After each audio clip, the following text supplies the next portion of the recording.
5 NAT gateway ஃபேக்ட்ஸை இந்த வீடியோவில் பார்ப்போம். உங்கள் விரலை கூட தூக்க தேவையில்ல. 45 Gbps வரையும் AWS NAT கேட்வே ஆட்டோமேட்டிக்காக ஸ்கேல் பண்ணும். இந்த கான்ஃபிகரேஷனை நல்லா கவனிங்க.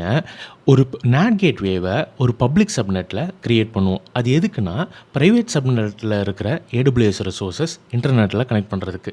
இதில் முக்கியம் என்னென்னா, இந்த private subnet NAT gateway create பண்ண அதே அவைலபிலிட்டி ஜோனில் இருக்கணும். ஏன்னா NAT கேட்வே ஏசி ஸ்பெசிஃபிக். அடுத்தது, ஒரு NAT கேட்வேக்கு ஒரு எலாஸ்டிக் ஐபி தேவைப்படும்.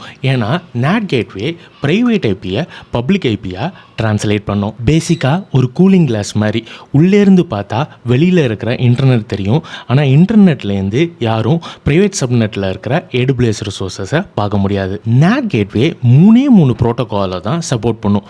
அதாவது TCP, UDP, ICMP, பேசிக்காக லேயர் 4. ஒரு பெரிய நெட்வொர்க்கை பில்ட் பண்ண போகிறீங்கன்னா இதை ஞாபகம் வச்சுக்கோங்க.